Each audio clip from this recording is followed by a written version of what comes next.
नमस्ते। नेपालको शेयर बजारमा चासो राख्नेहरूका लागि एउटा एकदमै महत्त्वपूर्ण विषयमा कुरा गरौँ आज।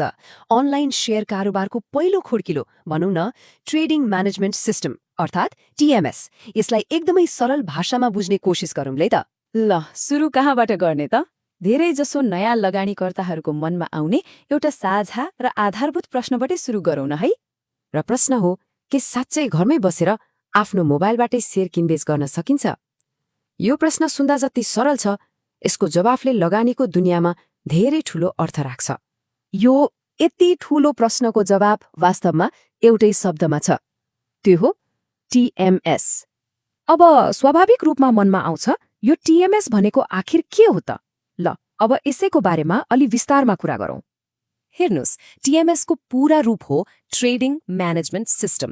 तर यसलाई अझ सजिलो गरी बुझाउँ न, यो भनौँ न शेयर बजार छिर्ने एउटा अनलाइन ढोका जस्तै हो त्यही सिस्टम जसले हामी जस्ता लगानीकर्तालाई ब्रोकरको अफिस थाइरहनुपर्ने झन्झटबाट मुक्त गराउँछ। त्यसो भए यसले खासमा के काम गर्छ त? एकदमै सिधा छ। यसबाट शेयर किन्न सकिन्छ, बेच्न सकिन्छ र सबैभन्दा महत्त्वपूर्ण, आफूले चाहेको मूल्यमा किनबेचको लागि अर्डर राख्न पनि सकिन्छ। एक किसिमले भन्दा यो हाम्रो आफ्नै व्यक्तिगत ट्रेडिङ डेस्क हो, जुन हाम्रो मोबाइल वा कम्प्युटरमा हुन्छ। ल यसले के गर्छ भन्ने त थाहा भयो, तर यो चल्छ चाहिँ कसरी? पर्दा पछाडि यसको मेकानिजम के छ त्यो पनि बुझौँ।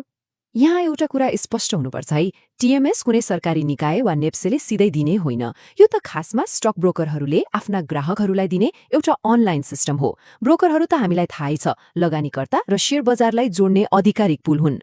र यही सिस्टमको सबैभन्दा गजबको कुरा के हो भने, यो सिधै नेपाल स्टक एक्सचेन्ज अर्थात् नेप्सेसँग जोडिएको हुन्छ। हो, यही डाइरेक्ट कनेक्सनले गर्दा नै हामीले यहाँबाट राखेको अर्डर तुरुन्तै बजारमा पुग्छ र कारोबार रियल टाइममा, मतलब तुरुन्तै हुन सम्भव हुन्छ। ल धेरै सैद्धान्तिक कुरा भयो, अब अलि व्यावहारिक कुरा गरौँ।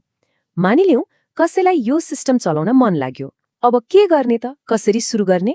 प्रक्रिया त सोचेभन्दा एकदमै सरल छ। जम्मा 3वटा चरण छन्।